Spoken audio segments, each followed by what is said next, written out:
on va parler d'intelligence artificielle au service du bien commun, IA for Good, plus exactement. On a la chance d'avoir un très beau panel. Alors, 100% masculin, on s'en excuse. Normalement, on avait Camille qui devait dire je propose qu'on t'appelle Camille, si ça ne t'embête pas, parce que là, bon, voilà, on essaie de faire des efforts pour la parité, alors voilà, on s'est un peu raté là. Bon, on excuse Camille qui normalement devait être là et qui a annulé, mais j'espère que tu seras à la hauteur en fait de Camille. Dans tous les cas, effectivement, un beau panel en fait, on peut parler d'un sujet qui vous intéresse, j'espère, si vous êtes là quand même. Laurent, je vais te laisser présenter tes invités. Je vais te donner un micro d'abord. Laurent, en fait, tu es le fondateur de Smart Macadam. Moi, j'ai eu le plaisir de te rencontrer à la cantine il y a quelques mois. Tu es un néo-nantais. Je voulais te remercier personnellement, déjà parce que Laurent, c'est quelqu'un que j'aime beaucoup, humainement, et puis professionnellement, je crois que tu as quelques aventures à ton actif. Et puis tu as gentiment accepté au pied levé d'animer cette table ronde. Donc évidemment, au nom de la cantine, on te remercie évidemment très fort. Je te laisse la parole, la salle est à vous. Très bonne conférence à tous. Merci beaucoup. Oui, comme ça, il pourra circuler, c'est très bien. Juste une précision, on a 1 heure, hein, c'est ça? Oui, c'est ça. Ok, c'est parfait. Donc bonjour à mes 4 invités, bonjour à toutes et tous. Alors effectivement, je devais avoir la chance de faire partie des invités et finalement, eh bien, j'anime la table ronde, donc c'est pas grave, je parlerai de ça, de Smart Macadam une autre fois. Il y a, au niveau de ce qu'on appelle l'IA for Good, il y a une initiative dont vous avez forcément entendu parler, qui est née en avril 2018 sous l'impulsion de Cédric Villani, et qui a été portée par le président de l'Assemblée nationale de l'époque, M. François de Rugy, et qui s'appelait IA for Good. Et alors j'ai cherché les définitions précises qu'on pouvait trouver dans les travaux menés par cette initiative. Et alors j'ai trouvé une définition proposée par Damien Gromier, qui est le patron de IA for Good et qui est aussi le créateur de la start-up Inside. Et alors Damien Gromier, il dit, pour que ce soit de l'IA for Good, il faut qu'on soit dans un des 2 domaines suivants, soit que l'intelligence artificielle soit utilisée pour protéger l'homme et lui éviter d'être dans des situations dangereuses ou périlleuses pour sa vie, par exemple, ou pour son équilibre mental. Soit il faut que les techniques d'IA soient utilisées à des fins positives. Alors positives notamment dans les domaines de l'environnement, dans les domaines de la santé et dans les domaines de l'éducation. Ce sont vraiment les 3 domaines qui sont cités par le collectif IA for Good.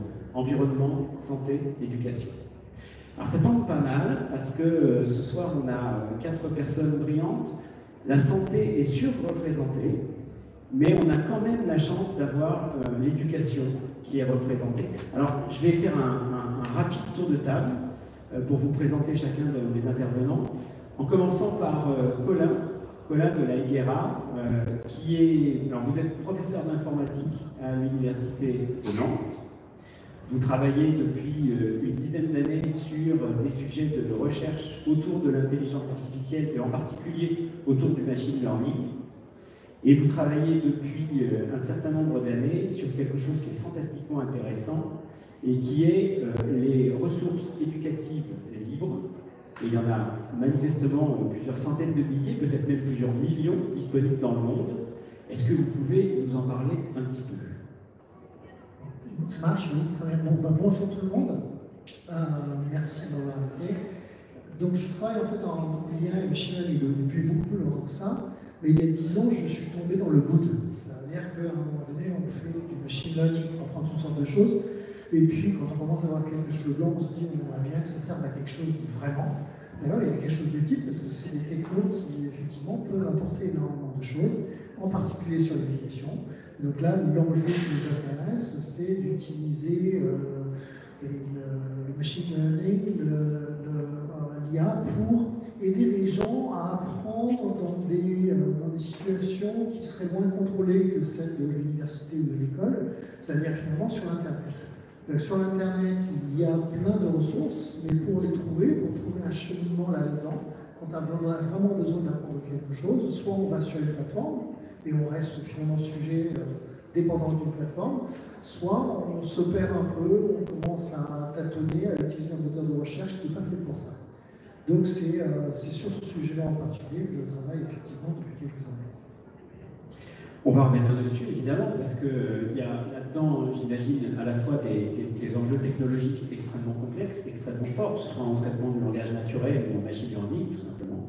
Donc on y reviendra et on essaiera de voir ce que, en plus, quel pourrait être l'avenir de ces technologies, sachant que avec la formation tout au long de la vie et l'ensemble des défis auxquels on est confronté dans le cadre d'une carrière professionnelle, ce type d'initiative pourrait être fort utile à chacun. Thomas Carlier, je saute Benoît, je suis désolé, mais bon, vous n'êtes pas dans l'ordre de mon papier. Thomas Carlier, alors je vais essayer de ne pas dire de bêtises à votre propos. Vous êtes physicien médical, c'est ça? Oui, c'est ça. Alors il va falloir nous expliquer, parce que physicien et médical, qu'est-ce que ça veut dire précisément? Vous me l'avez expliqué au téléphone d'une manière à peu près claire, donc je pense que ça ne devrait pas poser de problème. Vous êtes également professeur de physique à l'Université de Nantes. Je n'ai pas de statut universitaire. D'accord. J'enseigne en master, mais sous forme bagatelle. C'est déjà pas mal. Vous intervenez au CHU de Nantes, ça c'est vrai, au sein du service de médecine nucléaire. Alors, vous voyez, il y a beaucoup de termes qui sont côte à côte et qu'il va falloir qu'on définisse un petit peu pour vous présenter. Et vos travaux de recherche actuels sont liés à l'extraction de biomarqueurs à partir d'images médicales. C'est ça. Est-ce que vous pouvez nous en dire un petit peu plus? Bon, je commence par quoi alors? Commencez par décrire comment je vous ai présenté, parce que c'était... Alors, physicien médical, j'aime pas me faire l'éloge ou quoi que ce soit de ma vie. Physicien médical, c'est un métier un peu particulier, on n'a pas beaucoup en France, encore moins dans le secteur de l'imagerie, donc ce sont des personnes qui travaillent essentiellement sur, on va dire, la recherche, le traitement du signal sur des images médicales, de façon à soit les améliorer, en extraire des qualités optimales pour avoir une information diagnostique la plus précise possible, ou alors de façon un peu plus avancée pour essayer d'extraire des informations cachées qui peuvent servir après à enrichir le panel diagnostique disponible pour les médecins qui interprètent, et puis secondairement après pour les cliniciens, avec Benoît qui en parlera tout à l'heure. Donc c'est un métier qui est un peu large parce qu'on est à la frontière de plein de choses, donc en fait on touche un peu à tout sans être performant partout, puisqu'on est à la frontière de la médecine, des mathématiques et puis de la physique, puisque c'est un domaine d'origine. Donc voilà, je travaille dans le service de médecine nucléaire. La médecine nucléaire, qu'est-ce que c'est? C'est une spécialité de l'imagerie médicale qui est moins connue que la radiologie. Vous connaissez tous, hein, vous connaissez le scanner, je pense, la radiographie standard. La médecine nucléaire, c'est une imagerie qui est complémentaire de la radiologie. C'est une imagerie qu'on appelle fonctionnelle, à la différence de la radiologie, qui est une imagerie qu'on dit morphologique. Je force un peu le trait, mais c'est un peu ça. Dans la mesure où elle se base sur l'injection de ce qu'on appelle un radiopharmaceutique, c'est-à-dire une molécule, un vecteur, une molécule chimique, qui est marquée avec un radioisotope et qui va être spécifique d'un processus physiopathologique. Donc, à l'aide de ça, en fait, on explore la fonction d'un organe ou alors la fonction de certaines cellules. Et ça nous permet de voir, de cartographier à l'échelle du corps entier, c'est ça le bénéfice. C'est qu'on fait vraiment pas une imagerie d'un seul organe, mais une imagerie d'un corps entier. On cartographie l'étendue possible ou la fonction, ou si le rein marche bien par exemple, ou alors dans le cas de l'oncologie, si l'extension de la maladie, à quel stade est le patient, et puis au cours de son traitement, on peut voir si ça répond bien, etc. Donc la médecine nucléaire se base sur ça, l'injection d'un radiopharmaceutique, et pour ça on utilise des appareils d'imagerie qu'on dit systèmes lourds, au même titre que les scanners.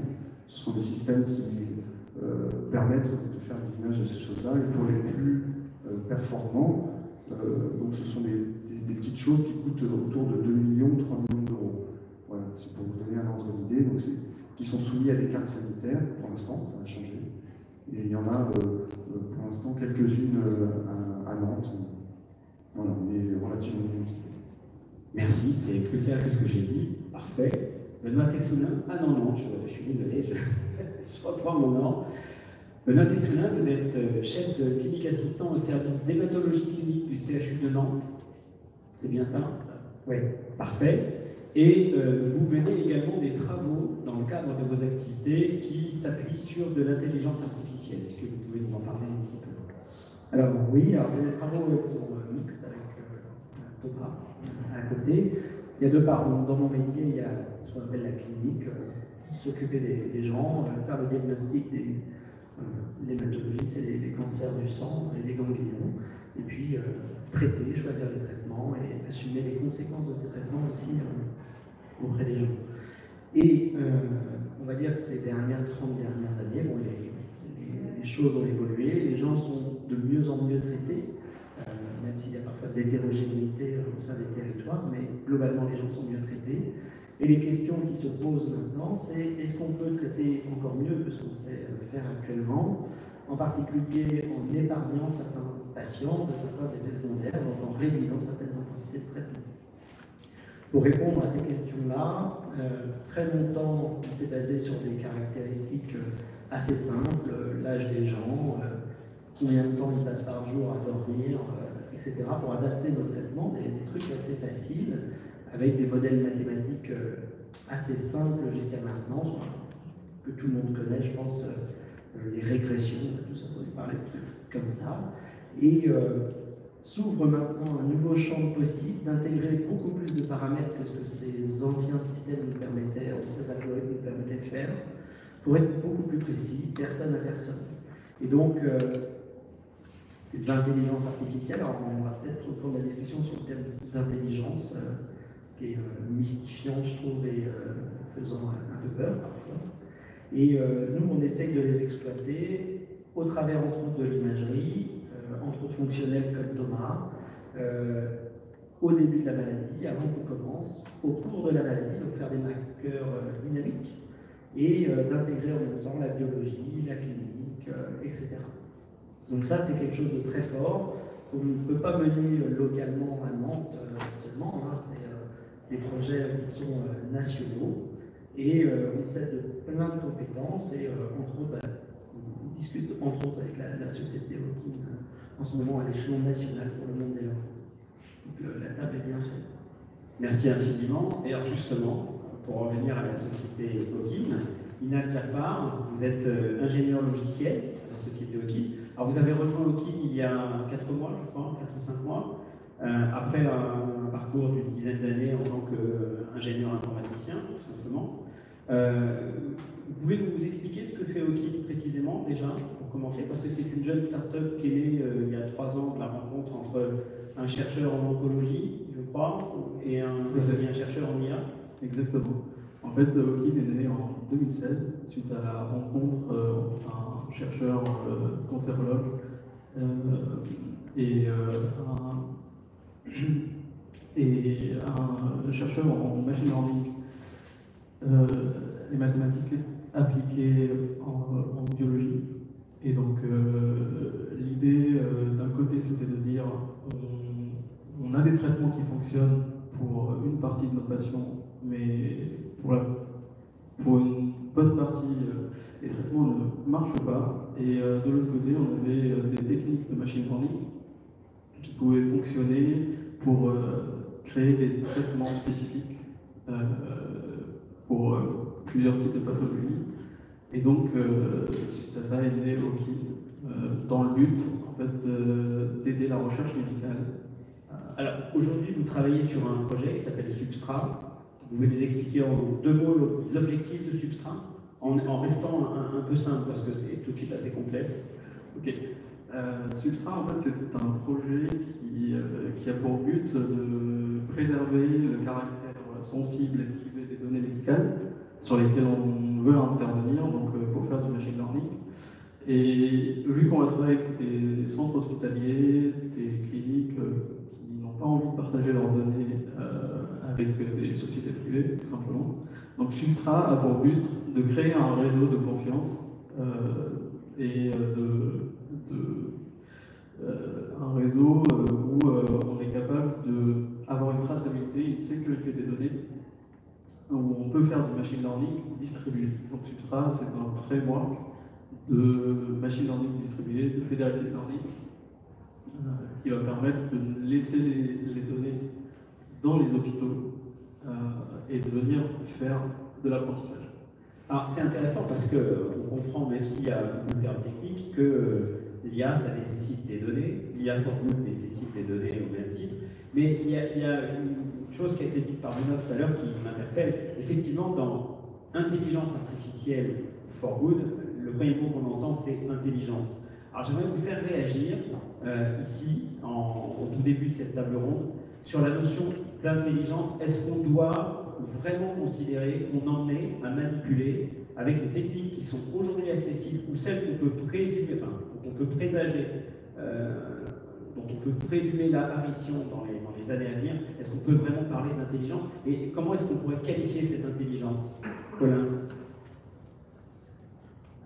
Sur le fonctionnement, sans doute pas, la façon de faire, c'est du calcul, c'est des algorithmes, c'est des choses comme ça.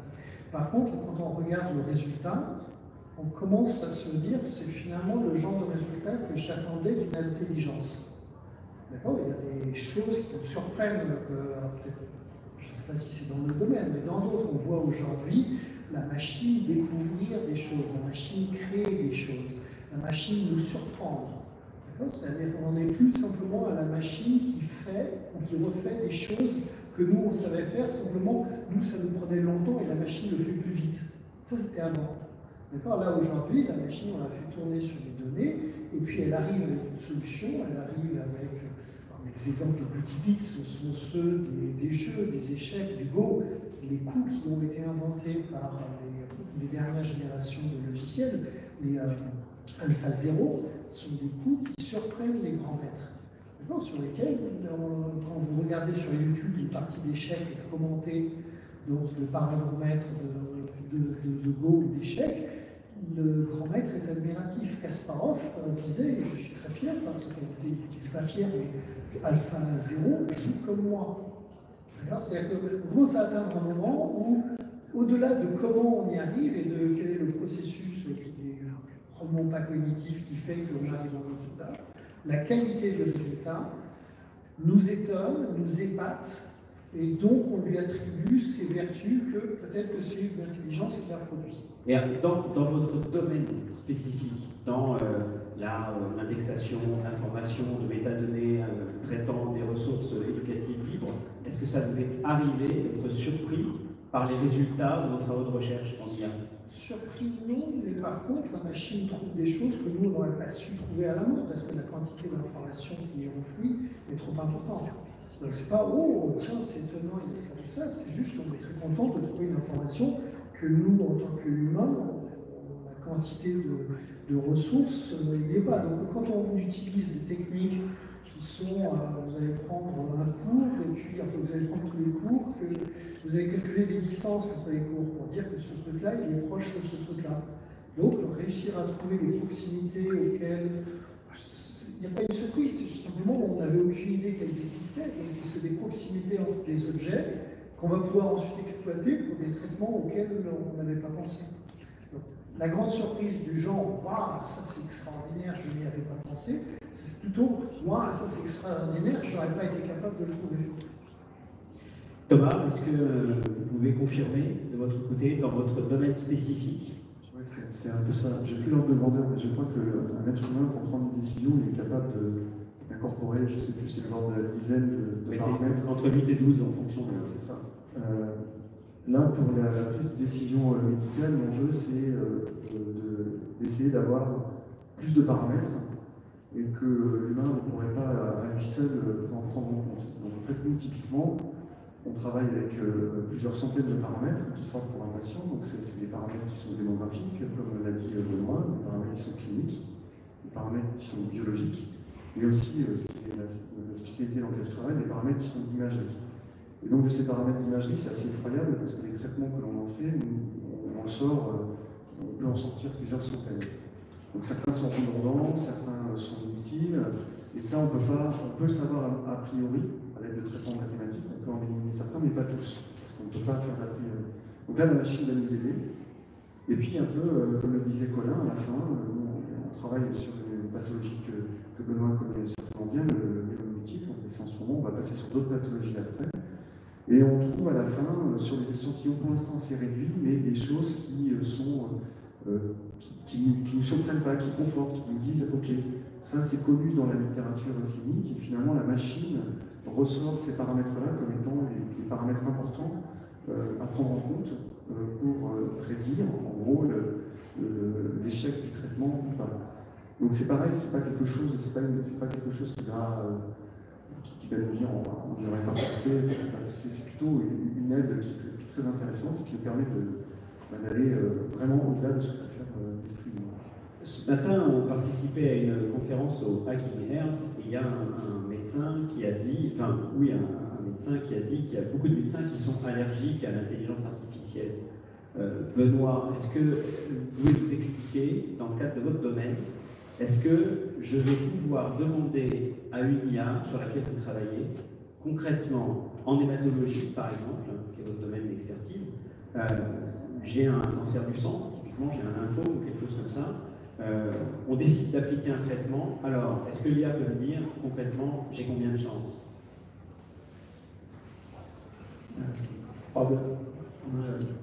Probablement que oui, en fait.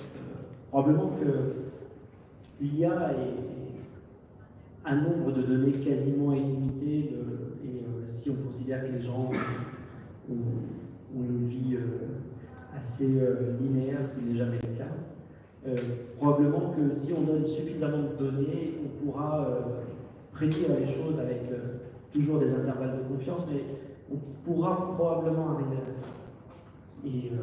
Mais pour l'instant, ça me paraît complètement hors propos et impossible.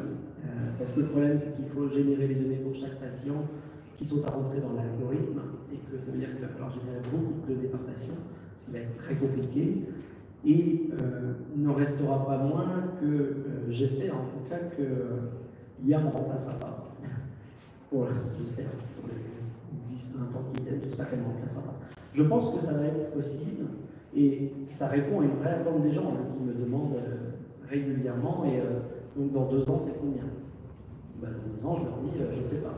Dans 2 ans, si je prends 1000 patients comme vous, c'est comme ça. Mais pour l'instant, la personnification des pronostics n'existe pas. Et peut-être que l'IA va réussir, en tout cas les algorithmes vraiment approfondis qui peuvent intégrer beaucoup de données vont permettre de réduire cet intervalle de confiance. Mais je ne crois pas qu'il y ait d'allergie de la communauté médicale. Et, en tout cas, je ne pense pas que ce soit propre aux médecins. Je pense qu'il y a une méconnaissance très profonde de tout ça. Et c'est normal, parce que c'est compliqué. Moi, je l'ai découvert très tard, finalement, pendant ma thèse de sciences. Sinon, avant ça, j'en avais eu des toutes petites choses. Et je vois, c'est vraiment un outil. Vraiment, ce qu'on se disait, c'est un outil, c'est quelque chose de plus qui va améliorer les choses, qui va affiner les pronostics, qui va affiner des prises en charge, mais ce ne sera pas probablement l'alpha et l'oméga de tout.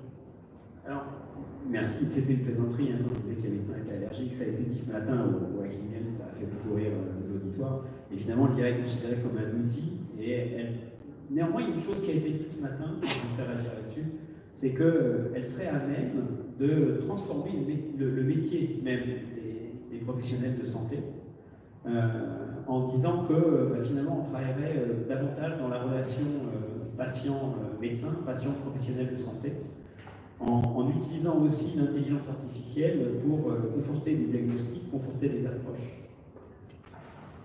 Alors ça c'est complètement vrai, c'est-à-dire qu'il y a une part d'incertitude parfois liée à notre métier la science, on va dire, médicale est une science la moins scientifique des sciences, on va dire. Il y a une part d'aléa qui est quand même assez importante du diagnostic jusqu'au traitement. Et l'IA pourrait améliorer cette espèce de battement qu'il peut y avoir dans l'incertitude et améliorer peut-être un petit peu ce point-là. Et je pense que vraiment ça va être un outil qui va nous apporter quelque chose, hein, c'est sûr, et de façon assez simple au quotidien, puisqu'on imagine très bien qu'on va implémenter l'histoire des gens au fur et à mesure, corriger un tout petit peu le tir quasiment semaine après semaine, et donc ça va être vraiment très intéressant.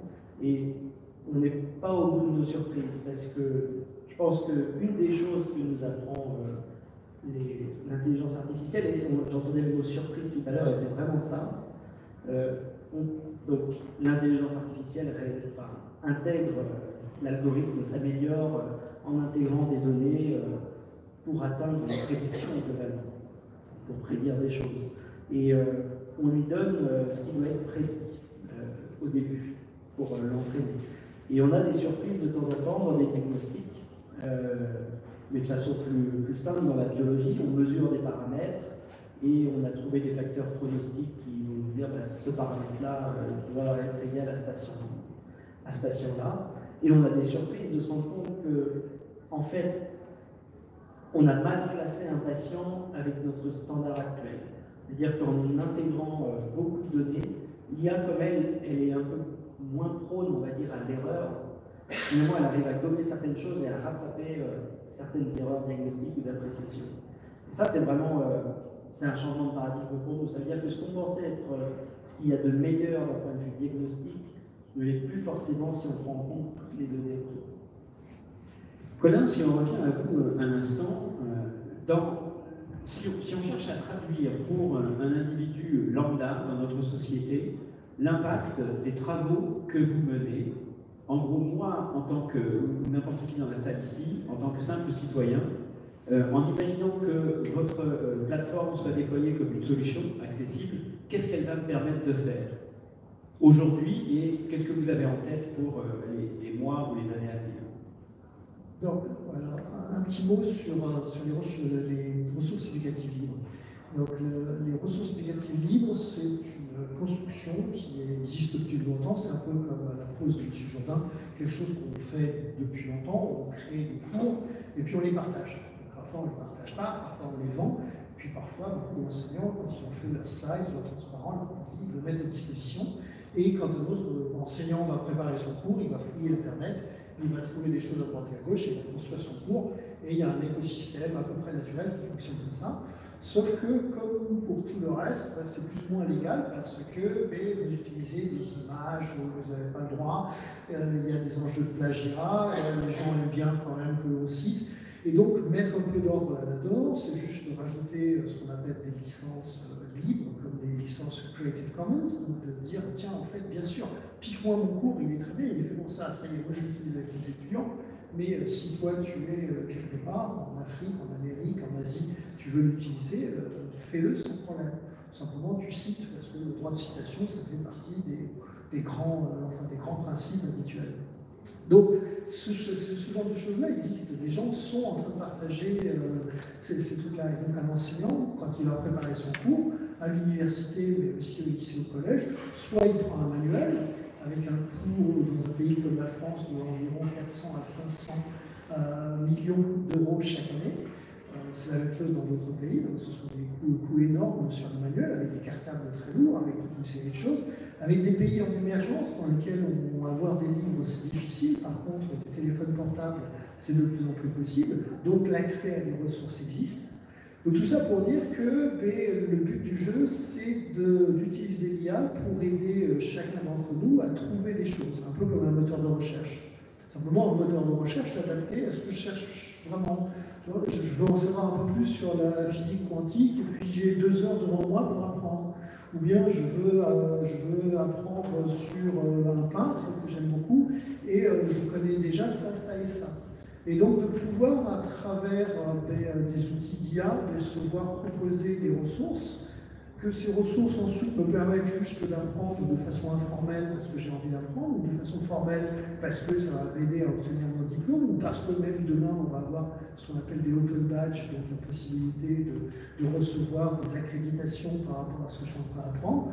Donc c'est tout un autre monde de l'enseignement qui se met en place en ce moment, qui est parallèle à l'habituel, qui va venir se compléter, qui va venir, les universités l'encouragent. C'est pas nécessairement une concurrence, c'est plutôt quelque chose où on a envie d'avoir un effet plus large, c'est-à-dire si en plus d'aider les gens à l'université de Nantes, on pouvait aider les gens un peu ailleurs dans le monde, sachant que finalement on est payé avec de l'argent public, donc les cours qu'on a créés, c'est pas idiot que ça revienne au public.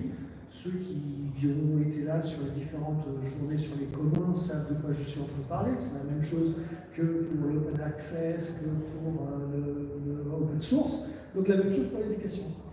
Voilà, donc en fait, il y a des barrières légales, il y a des barrières politiques, c'est très compliqué, mais il y a aussi des jolies petites barrières à faire sauter qui sont des barrières technologiques. C'est-à-dire, est-ce que je peux, pour donner un exemple, prendre de façon automatique un cours qui traîne quelque part et sans aller chercher ce qu'on appelle les métadonnées, donc ce serait un fichier que laborieusement l'enseignant aurait rempli et qui ne remplit jamais, c'est très bien ainsi. Est-ce que je peux prendre un texte et me dire, tiens, ça c'est bien pour des jeunes de 16 ans, ou ça, ce texte-là, le prof, ou cette vidéo-là, le prof il s'adresse à des gens de 20 ans, ou cette vidéo-là, c'est mieux de la regarder après avoir regardé celle-là.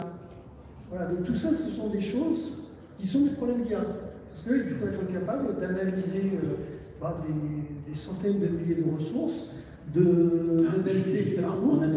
On analyse quoi? Le texte, l'image, la vidéo, le son? On analyse essentiellement le texte et puis ensuite le comportement des utilisateurs. On peut aussi voir que les utilisateurs qui regardent ça, regardent ensuite ça. Donc ça, on peut s'appuyer dessus, mais c'est surtout sur le contenu.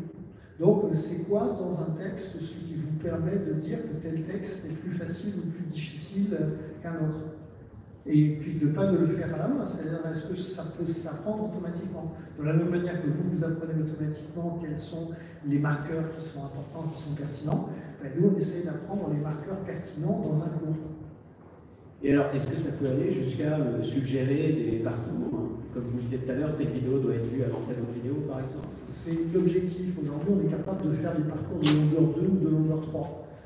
Donc si on pouvait arriver à un parcours de longueur 5 ou 6, ce serait génial. Mais c'est difficile de dire, je vous donne un objectif et j'essaie de trouver les ressources intermédiaires. En multilingue, le but du jeu, c'est de vous dire, tiens, tu peux aller regarder cette vidéo qui est en slovène, mais il n'y a pas de problème parce qu'il y a des sous-titres.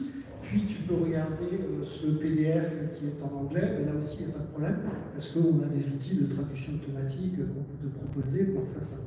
Thomas Carlier, si on vient à vous, vous êtes dans l'imagerie, donc dans l'analyse d'image. Est-ce que vous pouvez nous expliquer, parce que ça m'a toujours paru d'ailleurs assez sombre cette histoire, qu'est-ce que c'est qu'une image et pourquoi est-ce que juste on ne confie pas l'image à un œil humain et qu'on ne regarde pas juste avec un œil humain ce qu'il y a dans l'image? Qu'est-ce que l'intelligence artificielle va apporter de plus que l'œil humain ne va pas voir? Est-ce que d'abord, c'est une hérésie de dire qu'elle va pouvoir éventuellement voir quelque chose que l'œil ne verrait pas? C'est une question qui est vraiment pertinente. En fait, l'essentiel des interprétations médicales actuellement sont faites visuellement. Sans plus. Alors après, il y a des critères derrière qui sont plus ou moins forts, mais tous, quasiment tous, se basent simplement sur des analyses visuelles.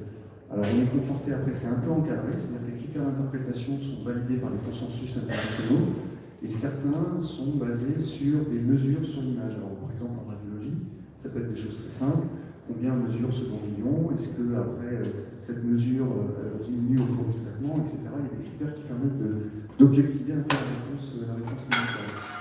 Pour ce qui nous concerne, nous, on a aussi, c'est pareil, des critères qui peuvent être purement que visuels, codifiés. Mais il y a aussi, pour l'imagerie de médecine nucléaire, qu'on appelle l'imagerie fonctionnelle, on peut faire des mesures dans l'image. C'est-à-dire que les processus sous-jacents peuvent être mesurés. On peut déterminer, là, par exemple, dans une lésion tumorale, on peut mesurer la quantité de radiopharmaceutiques qui était accumulée par la tumeur. Et en fonction de cette quantité-là, on va pouvoir éventuellement dire si la maladie est plus ou moins agressive. Donc ça, c'est des mesures qu'on peut faire dans l'image. Alors, généralement, on s'attache à des choses très simples, parce que dans un flow clinique, on ne peut pas s'attacher à avoir des choses très compliquées. Les patients s'enchaînent pour la médecine nucléaire, c'est un peu plus long pour la radiologie, mais on va dire qu'en moyenne, c'est toutes les 20 minutes, il y a un nouveau patient, donc l'interprétation doit suivre. Donc ça ne doit pas être des trucs compliqués. Par contre, comme ce n'est pas des trucs compliqués, on ne tire pas complètement parti de l'information qu'il y a dans l'image. Donc c'est là où nous, on intervient. On est vraiment en amont de ce qui pourra se faire, peut-être, comme disait Benoît, dans 10 ans, peut-être plus. Mais on essaie d'extraire en fait beaucoup plus de paramètres sur l'image que l'œil humain en fait aurait du mal à quantifier.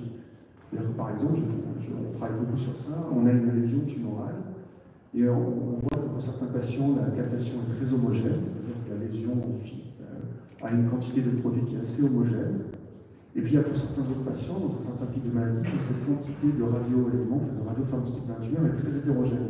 Il y a des zones qui sont nécrotiques, qui ne fixent pas trop, on il n'y a pas trop de produits, puis d'autres, il y en a beaucoup, etc. Ça, le humain va le voir et va dire, voilà, cette lésion est hétérogène, l'autre plutôt homogène. On a des méthodes mathématiques qui permettent de dire, oui, mais alors on peut mettre un chiffre derrière. Après, on a plein de méthodes, et c'est là où peut intervenir l'intelligence artificielle, parce qu'on peut extraire beaucoup de paramètres, mais tellement qu'on n'est plus capable, nous sommes, comme je disais tout à l'heure, de pouvoir savoir lequel est pertinent, lequel peut renseigner, est-ce qu'il est redondant, etc. Je ne sais pas si j'ai répondu à la question. Si, c'est parfaitement clair. Merci beaucoup. Alors, on entend dans les trois intervenants-là beaucoup parler de données. Alors, la donnée, c'est votre domaine, Inan. Donc, quels sont aujourd'hui les enjeux auxquels une société comme la vôtre, avec un produit comme Substrat, essaye de répondre vis-à-vis de l'accès, de la manipulation de la donnée? Notamment, vous avez tout à l'heure parlé de Federated Learning distribué. Ça sert à quoi concrètement pour un de vos partenaires d'avoir accès à une solution de Federated Learning distribué? Pour faire aujourd'hui, par exemple, les GAFA vont collecter de la donnée pour créer de l'intelligence artificielle et vont mettre toutes ces données dans un seul endroit. Ils ont accès à toutes les données. Aujourd'hui, pour créer des partenariats et créer un réseau de confiance, on a besoin de mettre en place des systèmes de traçabilité où on demande aux partenaires et aux centres hospitaliers de préparer la donnée, et nous on va intervenir que sur des données pseudo-anonymisées, pardon. Et en fait, on va laisser la donnée dans le centre. Donc on va venir faire voyager des algorithmes qui vont venir s'exécuter sur des données locales, vont créer des modèles de l'intelligence et vont pouvoir être réutilisés dans d'autres centres où on va refaire à partir de ces modèles, rajouter de la donnée qui est dans un autre centre et augmenter donc la performance de nos algorithmes et de nos modèles. Ah, vous avez prononcé un mot qui paraît être un mot-clé, la traçabilité. Oui, tout à fait. En fait, on utilise pour ça un système une technologie de registre distribué aussi. Donc toutes les opérations qui sont effectuées sur les données, elles sont enregistrées dans un registre partagé par tous les partenaires. En blockchain. Donc on utilise une technologie de blockchain pour faire évoluer, créer un réseau de confiance. Parce qu'on a besoin de confiance quand on travaille sur des données aussi sensibles. Ce qui répond au deuxième axe qui doit être aussi critique quand on manipule ce genre de données, qui est la sécurité, l'accès aux données. Exactement. Donc aujourd'hui, comme je disais, on ne demande pas l'accès aux données. On installe notre solution dans les hôpitaux. Toute opération qui est exécutée, elle doit être validée par l'ensemble des partenaires, donc avec un système de blockchain. Donc tout le monde valide une transaction. Avant qu'un algorithme ne s'exécute, il doit être validé selon des règles qui sont établies par le réseau, et on est capable de suivre, donc donner de la visibilité aux fournisseurs, mais aux contributeurs de données, tout ce qui a été fait comme opération sur ces données-là. Alors, c'est intéressant. Là, je pose une question à la cantonade. Qui veut répondre prend un micro. Est-ce que vous êtes concerné, dans le cadre de vos activités, même si on a beaucoup d'activités de recherche, par la réglementation sur la protection des données personnelles? Et comment est-ce que, si vous êtes concerné, vous mettez en œuvre, est-ce que cette réglementation vous contraint, et comment est-ce qu'elle vous contraint? Colin, est-ce que vous êtes concerné par ça? Donc oui, tout à l'heure je disais qu'on travaille avec deux grandes familles de données. On a du contenu, et là on n'est pas concerné puisque le cours a été mis à disposition par un enseignant. Bon, très bien, on partage librement, ce sont des données ouvertes, de l'open data, tout va bien. Et ensuite on a des apprenants, donc des gens qui vont faire des choses sur ces cours, qui vont regarder quelque chose là, puis aller prendre un cours ailleurs. Et ça c'est une donnée très importante parce que c'est là-dessus qu'on est capable de décider Qu'est-ce qui plaît, qu'est-ce qui ne plaît pas, quel est le cours sur lequel les gens restent, quels sont les cours qui sont des points de passage où, ayant regardé ce cours, un peu plus tard, on verra que ça ira bien. Donc c'est des informations qui sont précieuses, c'est-à-dire que c'est l'image qu'on peut avoir. Voilà, c'est quand je suis enseignant, je connais mon contenu, je connais mes slides, mais le fait que je puisse regarder ma salle, que je puisse regarder si les gens m'écoutent, sont en train de me regarder, c'est essentiel si je veux savoir en tant qu'enseignant si mon cours est en train de passer ou pas. Donc ces informations, on les prend, on a un certain nombre de choses qu'on voit habituellement, on prévient la personne, nous sommes en train de récupérer ces informations. Ensuite, c'est très compliqué. Ensuite, c'est vraiment très compliqué parce qu'on va effectivement transformer ces informations détaillées, donc ce que fait chacune de ces personnes, comme je disais, on va les transformer en modèles. Donc à partir de ce moment-là, le modèle, de cette manière, on ne fait plus une seule personne et l'anonymat est un peu préservé. Mais entre les deux, et surtout si on va le partager sur des projets européens et avec d'autres gens, et ces données qu'on aimerait partager pour que d'autres trouvent de meilleurs modèles que nos modèles, pour faire avancer la science, mais on peut difficilement le faire. Donc ces données sont vraiment très difficiles à partager. Il y a des garde-fous, vous passez votre temps sur un projet européen à interroger des juristes pour dire est-ce que ce que je veux faire là, je peux le faire. Je ne sais pas, aujourd'hui, anecdotiquement, mais on est arrivé à la conclusion qu'on allait prendre ces données, puis essayer d'extraire finalement les règles statistiques qui étaient dans ces données, et donc reproduire ensuite un deuxième jeu de données qui avait les mêmes caractéristiques statistiques, soi-disant que le jeu de données original, et distribuer celui-là. Sauf que c'est pas vrai. Si j'étais capable de reproduire les caractéristiques statistiques du jeu de données original, c'est que finalement j'ai réussi à faire un apprentissage quasiment parfait. Donc, mais en plus, une fois qu'un apprentissage s'appuyant sur des données a été effectué, il génère un biais sur l'apprentissage lui-même. C'est-à-dire qu'on ne peut pas tellement retirer la donnée qui a servi à apprendre, puisqu'elle a contribué à générer des paramètres sur le réseau de neurones, par exemple, on ne peut pas supprimer ça. C'est vrai qu'en théorie, une personne peut dire non seulement je ne veux pas qu'on puisse m'identifier, mais en plus je n'ai pas envie de participer à votre modèle, donc mes données, je veux maintenant qu'elles ont servi à faire ce modèle, je voudrais finalement que vous les soustrayiez au modèle, ce qui est réellement très très difficile techniquement à faire. Alors, effectivement, vous pouvez revenir en arrière par la traçabilité, mais le coût doit être prohibitif s'il fallait vraiment aller retirer une donnée pour reconstruire le modèle. Ilal, c'est un des enjeux auxquels vous faites face? On ne fait pas face à ces enjeux directement, parce qu'on est, en tant qu'OKIN, on est sous-traitant d'un hôpital, et on n'a pas accès à la donnée, donc c'est l'hôpital en fait qui nous donne accès à son réseau, et c'est l'hôpital qui garantit ça. Mais notre modèle est donc compatible avec la RGPD, parce qu'on vraiment on ne demande pas l'accès aux données, on travaille sur des données anonymisées, pseudo-anonymisées. Benoît, votre avis sur ce sujet? Mais nous, c'est compliqué, hein, on est dans l'œil du cyclone. C'est une chose de partager des données pseudo-publiques sur des réseaux sociaux, c'en est une autre d'utiliser des données de personnes soit malades, soit soignées, soit en cours de diagnostic.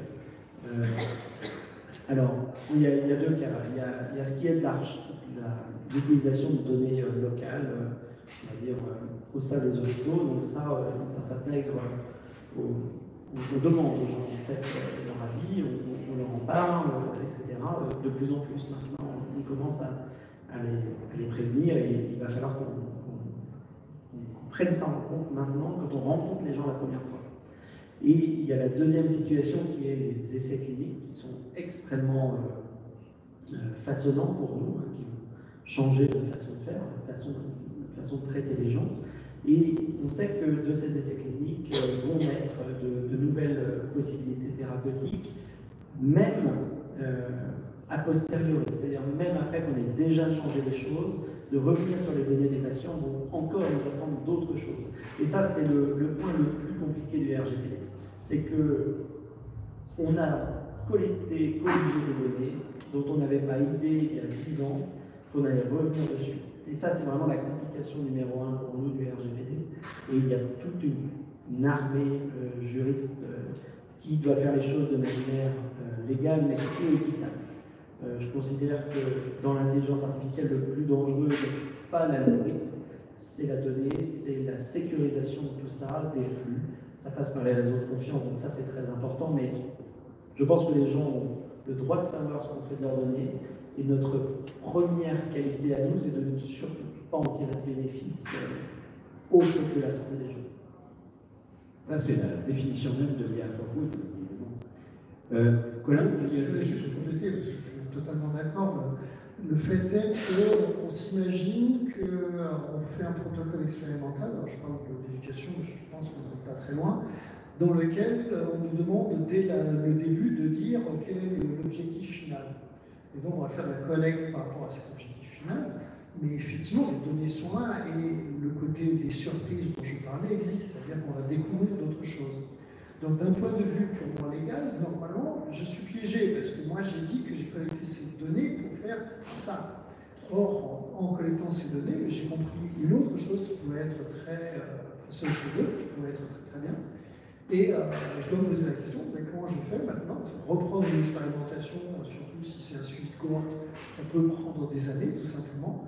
Le faire à ce moment-là, alors c'est pas si simple que ça non plus. Hein. Scientifiquement, il y a un effet. Il y a des effets pervers quand même. Hein. Je veux dire, si vous allez à la pêche, vous mettez les données, vous allez toujours trouver quelque chose de fortuit. De toute façon, il y a des coïncidences. Le hasard n'existe pas de manière isolée, mais si vous faites suffisamment d'expérience, il y en a bien une qui va fonctionner ou qui va donner un résultat. Quand je dis le nombre, c'est en numérique. D'accord ? Si vous envoyez comme ça plein de colonnes par rapport à vos lignes, donc les lignes c'est les données, les colonnes c'est les tests, il y en a bien un qui va donner quelque chose alors que finalement il n'y a peut-être rien derrière. Mais modulo ce truc-là, oui, on a cet enjeu-là, et c'est vrai que quand on regarde d'un point de vue global, mondial, on est parfois un peu jaloux de ce que d'autres pays sont en train de faire comme expérimentation et où nous avons plus de difficultés à les faire. On peut citer la Chine, par exemple. La Chine aussi. Il y a un comportement vis-à-vis des données du chinois qui est complètement différent. C'est complètement différent. Ils sont pas, mais même si en matière d'éducation, ils font des tests qui sont tout à fait passionnants. C'est-à-dire qu'ils découvrent des choses qui sont du ARF self-chubod, hein, c'est-à-dire qu'ils vont obtenir des bonnes manières d'apprendre pour des populations parce qu'ils peuvent lancer des expérimentations qui vont pouvoir faire que nous aurions plus de difficultés à faire. Alors comment est-ce que, parce qu'il y a un certain nombre de détracteurs de l'IA, y compris l'IA for Good, et qui s'attaquent notamment au concept de libre arbitre. Vous avez forcément entendu les messages de ces détracteurs qui disent de toute façon, en faisant évoluer, puisque dans les travaux de recherche en intelligence artificielle, la donnée est intimement liée au domaine de recherche. Et donc si on dispose des données, si par exemple on a un pays qui est plus enclin à être datavore, on va dire, forcément il prendra de l'avance aussi sur les modèles. D'abord, est-ce que vous êtes d'accord avec cette assertion? C'est-à-dire si on dispose des données, on doit être capable d'aller plus loin dans les verrous scientifiques qu'on va pouvoir lever sur les recherches en intelligence artificielle, les protocoles? Pas seulement en IA, sur à peu près tous les domaines scientifiques. Si aujourd'hui vous avez plus de données que l'autre, ça change la donne. Aujourd'hui, toute une série de sciences sont en train de devenir des sciences de données. Que ce soit pour faire valider ensuite expérimentalement de façon classique, donc pour se faire des hypothèses, ou pour valider les hypothèses, et les data jouent un rôle considérable. Donc si vous avez accès à des gros volumes de données, c'est très important. Alors j'ajoute quand même un petit truc, il y a les données qui donnent un avantage, et ce qui donne un avantage encore plus considérable en ce moment, c'est d'avoir accès au trafic. Le trafic, c'est la possibilité d'intervenir sur les interactions des gens. C'est ce que les médecins font quand ils font de l'expérimentation sur du suivi de personnes. Sur Internet, ça veut dire que si vous détenez une très très grande entreprise avec plein de gens qui vont utiliser votre réseau social une heure par jour et que vous pouvez tester et dire tiens, regardons ce qui se passe, si je mets cette idée, est-ce que je peux transformer ce citoyen en quelqu'un d'extrême droite? Ah oui, ça marche. Donc ça vous donne un avantage sur des sciences comportementales que vous avez parce que vous avez accès à des populations, donc à un trafic pour faire les choses. Alors, tant que vous avez la parole, ne la lâchez pas. On va parler des biais quelques minutes, puis ensuite j'ouvrirai éventuellement la table ronde de questions, s'il y a des questions dans l'assistance. Est-ce que vous pouvez nous parler un peu de tous, ici, à la cantonade, des biais qui sont liés au processus précis qu'on met en place avec les approches d'intelligence artificielle? Colin, je sais que... Je vais quand même laisser vite la parole aux autres, parce que je pense que sur ce sujet, on fait tous des histoires. Donc les biais, c'est le fait que, on a eu entendu ces exemples où le système d'IA qui est supposé reproduire nos décisions, va effectivement les reproduire, c'est-à-dire qu'on va se retrouver avec un système d'IA qui va être genré et qui va faire en sorte qu'il va prendre la décision de mettre une table ronde avec uniquement des hommes, par exemple. Ou un système d'IA qui va décider de biaiser par rapport à des questions de sexe, de religion, de race, de que sais-je.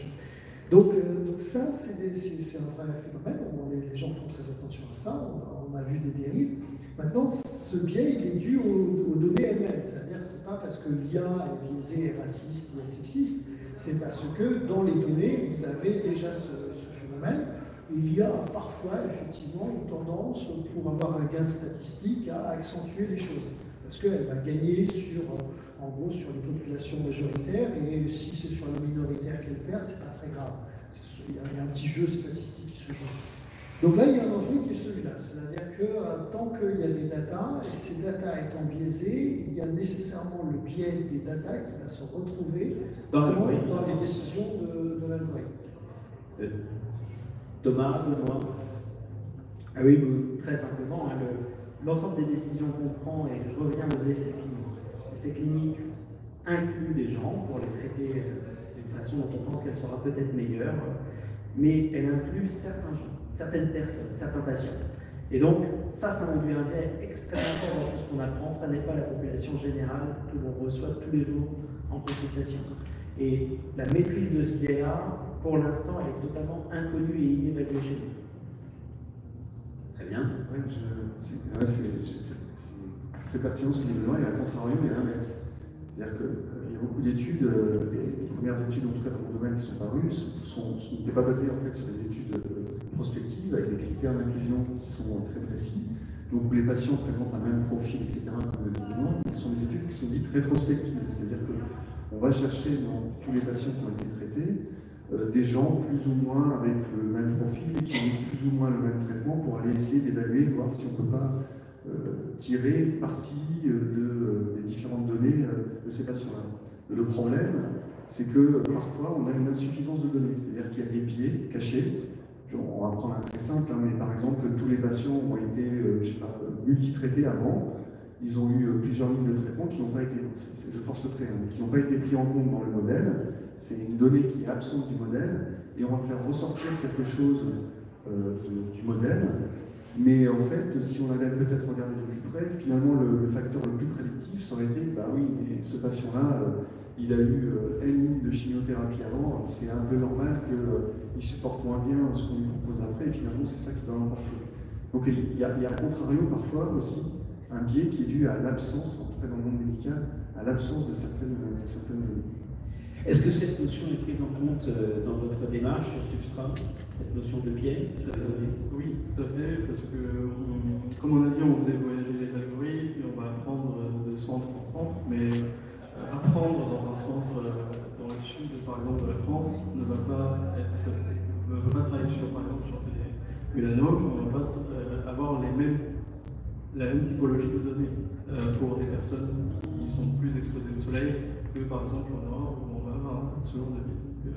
Ça, c'est très important d'avoir des données sur lesquelles on va travailler, qui sont quand même uniformes, et pour pouvoir faire de la bonne prédiction. Merci. Est-ce qu'il y a une question dans la salle que vous aimeriez poser à nos 4 intervenants? Si vous en avez une, faites-moi signe. Alors moi, j'aimerais vous demander, si vous voyez quelqu'un, dites-moi, il y en a ou pas? Ok. Alors j'aimerais vous faire parler un peu de prospective, même si la musique autour nous donne envie d'aller danser. Si on parle de prospective, qu'est-ce qui se passe dans votre domaine, dans vos domaines respectifs, dans 5 ans? allez, on va pas aller trop loin parce que dans 10 ans, ce serait bien présomptueux. Mais dans 5 ans, qu'est-ce qui se passe dans vos domaines respectifs? Thomas? Ouais. Dans 5 ans, c'est court quand même. Voilà, montez à 10 ans si vous voulez. Non, mais parce qu'on n'est pas au bout de l'histoire. En fait, nous, pour faire un peu simple, on travaille sur des choses qui sont où on va manipuler les images et on va extraire des paramètres et on va faire intervenir l'intelligence artificielle à partir de ces paramètres. Ce que j'ai dit tout à l'heure, tous les paramètres, etc. Après, vous savez bien que c'est la grosse mode actuellement en imagerie médicale, c'est d'essayer de travailler directement à partir des images. C'est tout le monde du deep learning avec les CNN, etc., qui travaillent à partir des images. Ça a des succès plus ou moins grands en fonction de l'application. Il y a des choses qui marchent très bien sur la segmentation des images, segmentation des organes, etc. Et il y a d'autres choses qui marchent un petit peu moins bien. Et probablement qu'il y a peut-être un petit peu plus de travail dans cet ordre-là, mais qui va nécessiter en fait d'avoir des bases de données beaucoup plus importantes et surtout relativement homogènes, tout de même, pour éviter d'avoir des biais cachés. Donc, je pense que c'est sur ça que ça va travailler. Benoît, on est dans 5 à 10 ans. Dans 5 ans, on fera pareil que maintenant, mais mieux. Déjà maintenant, donc ce que j'ai dit au tout début, avant, on prenait les gens à premier jour, c'est comme ça qu'on va vous traiter, et c'est comme ça qu'on traitait les gens. Et Donc pas différencié. Pas différencié, un peu différencié. On faisait des groupes, a priori. C'est-à-dire que ça va se passer comme ça, etc. Depuis à peu près 3-4 ans, on a changé avec un examen, le TEP, donc l'imagerie fonctionnelle comme Thomas en fait. Maintenant, au bout de 2 chimios, puis 4 chimios, pour certaines maladies, on change de fusil d'épaule. On désescalade, on fait mieux, plus fort, moins fort. Mais avec un examen d'imagerie. Et donc le but, c'est que dans 5 ans, on est dans la poche, ou sur notre navigateur internet, n'importe où, ce petit calculateur en cours de route qui puisse intégrer plus qu'une seule imagerie, de la biologie, etc., pour pouvoir faire profiter finalement au plus grand nombre et réduire notre marge d'erreur. C'est surtout ça dans 5 ans. Intéressant.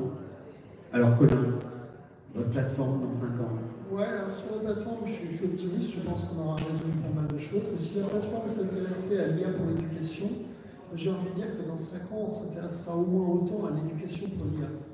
Ça veut dire que quelque part, tout ce dont on entend parler, ça va changer la donne. Ça veut dire que c'est cette IA qui va être en train de prendre on ne va pas dire qu'elle va prendre des décisions, elle va nous suggérer des décisions un peu de la même manière que votre téléphone portable vous suggère le chemin pour rentrer chez vous et que finalement vous le faites quand même. D'accord? Donc c'est une suggestion un petit peu forte. Donc cette IA qui va nous suggérer beaucoup de décisions dans la vie, il va peut-être falloir que nous on s'éduque, non pas à l'utiliser comme ça, mais à la comprendre, à l'interpréter et à pouvoir contraster et à reprendre le libre arbitre dont on parlait tout à l'heure. Oui, avec tous les risques que ça comporte sur le libre arbitre. On sait par exemple que Waze cherche à satisfaire une population globale et notamment les téléchargements les plus récents dans le calcul des itinéraires grâce à l'intelligence artificielle. Oui, tout à fait. C'est des choses, par exemple, dans le cas médical, on a du mal à comprendre que l'IA se trompe, par exemple. D'accord? L'IA, c'est un objet chez une machine, pour nous, c'est quelque chose qui ne se trompe pas.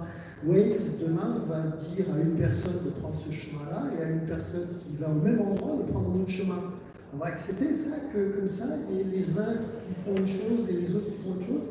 Donc on a plein de trucs sur lesquels il va falloir qu'on comprenne. C'est un des sujets d'études que j'ai joué dans le cadre des chaires qu'on a à l'Université de Nantes, d'essayer de se poser la question, mais finalement, c'est sur quoi qu'il va falloir faire avancer l'éducation pour ce 21e siècle dans lequel il y a l'IA qui va prendre une part de plus en plus importante. Et est-ce qu'on peut décidément et résolument, est-ce que vous êtes optimiste sur le fait qu'on puisse maintenir la qualification for good associée à l'IA dans les années à venir? Et est-ce qu'il y a des garde-fous à mettre en œuvre ou en place pour vous permettre de continuer à faire de l'IA for good? Bon, il y a plein de gens qui sont vachement bien, c'est les gens qui vont faire que ça va continuer à faire de l'IA for good. Les acteurs eux-mêmes. Oui, Ina. Concernant notre solution Substra, il